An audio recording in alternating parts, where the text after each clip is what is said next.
war horse. You know, the only war I think this horse is fighting is trying to fight off this boy that owned him because they were a little bit too close.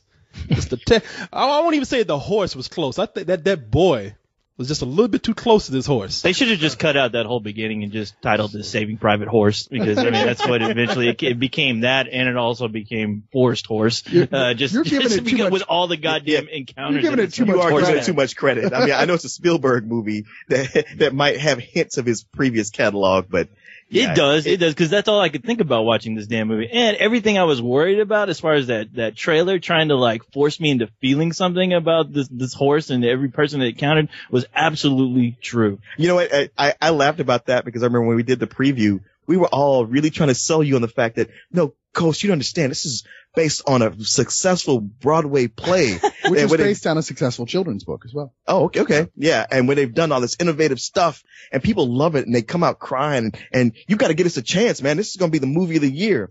Only to see it go like, wow, he really called it. He on nailed this one. it. Fuck yeah. Every single thing you said that you don't like about this kind of movie, that, like, sometimes you're right?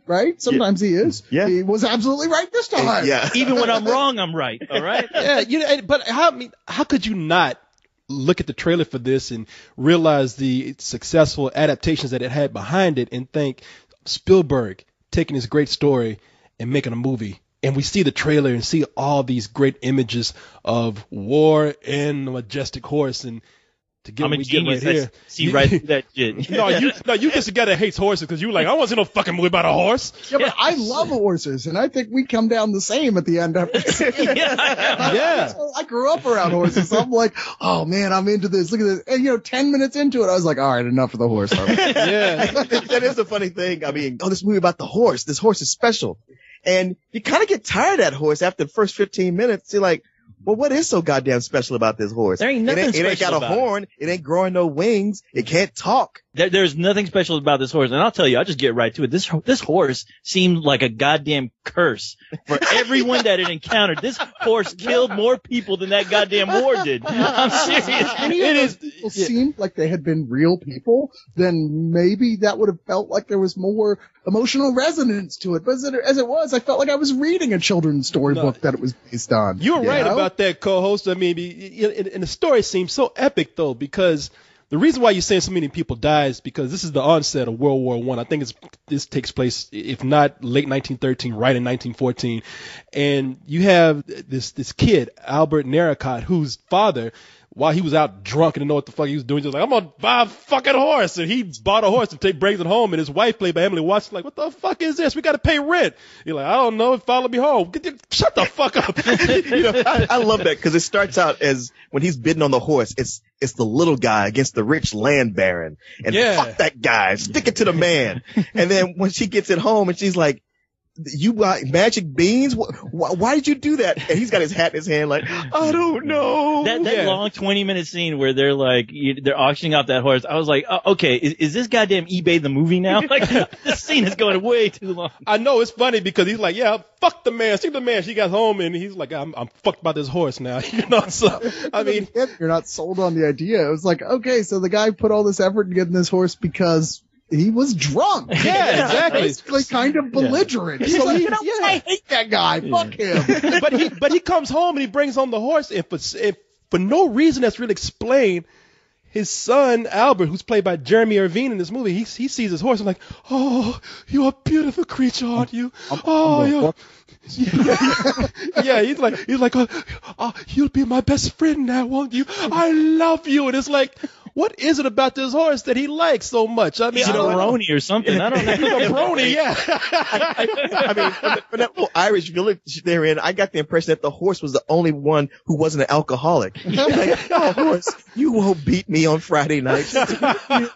Look, Jeremy, can I sleep by myself for one night? No, you're my best friend. Get the fuck off me, man. Damn. But they finally get separated because when the war does hit the village and starts affecting most of Europe, the horse is pretty much enlisted into the cavalry. And the owner who takes him, Captain Nichols, played by Tom Hiddleston, he's like, look, damn kid, all right, I'll take care of this fucking horse, okay? I'll bring him back. I can see you got some kind of connection with this horse. You're having sex with him or something. You ain't gonna get no chick, so yeah, I'll bring the horse back. You won't obey anyone else. He won't be any good in the war neither. He shies at every sound.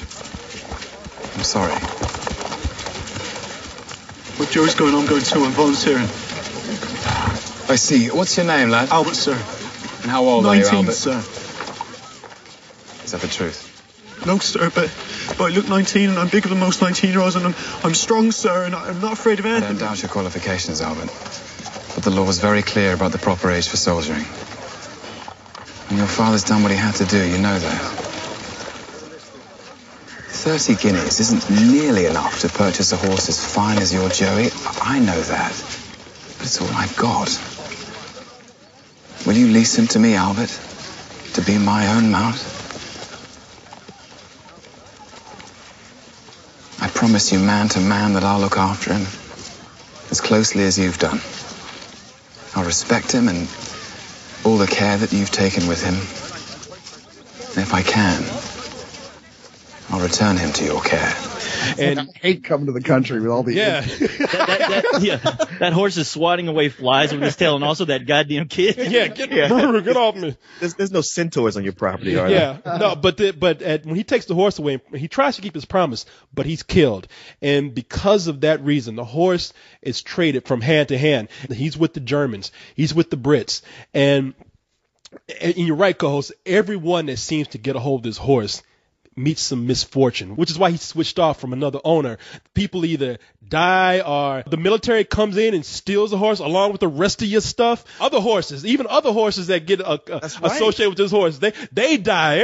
All these other horses are like, no, I ain't fucking with him. Get him away from me. This movie had I was like, did Bubba die and get reincarnated as a horse in this movie? Because I mean, the horse has a budding relationship in this movie with a big black horse, and and it got to the point of ridiculousness to where I was just waiting for that goddamn horse to talk every time his buddy was put in a bad situation. It's like, really? I really wanted him to go. It's like, a Bubba horse was my best good friend. Come on, Wilbur. You can do it. Even I know that you just can't find that around the corner. Yeah, because all those other horses were saying, nah, man, we heard about you. Get the fuck away from us.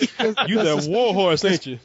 The suspension of disbelief this movie asks you to make is one that's based on, magical realism, which is a hard thing to sell anyway in almost any kind of film, but it can work if you ease into it. And through that, basically anthropomorphism. We have to believe that this horse is about 100 times smarter than any horse has ever been. And there's no real reason for us to feel that way except John Williams constantly poking you with his baton going, come on, can't you hear the strings in the orchestra? It's sad. In your fucking face for you to feel something for this horse. It's sad here. It's sad you saying that, because I'm just thinking about, how we saw Tintin and how that John Williams score was truly inspired, where it was like he was really going out of his way to help the audience know exactly how they should feel. With as many people as this horse was being exchanged to, you never got a sense of any of these characters, a relationship with the horse besides the fact that they just needed that horse.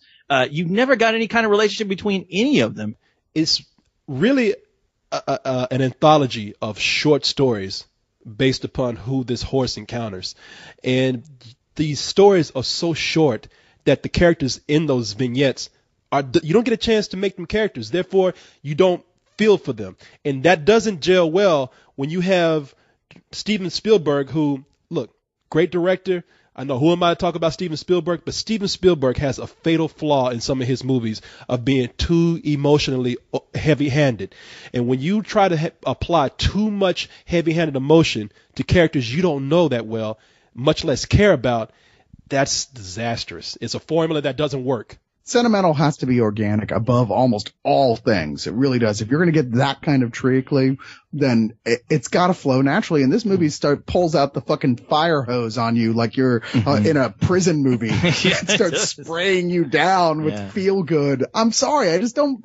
It's too forceful. I mean, even when you look at something like, all right, so the best aspect of this is probably the cinematography, right? I mean, it is beautiful to look at. It's by Janusz Kaminski, who's worked with Spielberg, I believe, on a number of pictures, but even that, when you take that and you mix it with a score and you go, wow, both these things are working so hard to make you feel something with a script that's really kind of shit. I was screaming, get the fuck away from that horse. Quit. But it just doesn't. I mean, the best thing about it is when you get to the actual war, because Spielberg knows war. I mean, as much, he knows war the way Mel Gibson knows violence. So when it comes to that in their movies, they know what to do. And it's great to look at.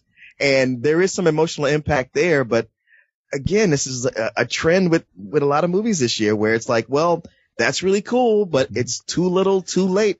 The main character that annoyed me the most is the Albert Narracott character. Now, I really did love the beginning of the movie, and I really like the actors in that part. Peter Mullen plays the father, Ted Narracott, and Emily Watson, we said, plays the mother. And on the farm in the very beginning, it's probably the most sincere, emotional part of the movie, even though it's mostly comedic.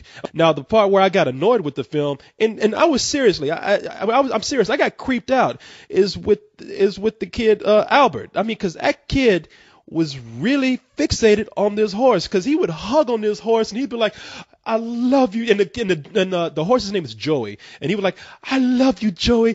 I love you with all my heart. We will be together again. That horse is like, we're just friends, right? And then there was other parts where they were even riding by a girl.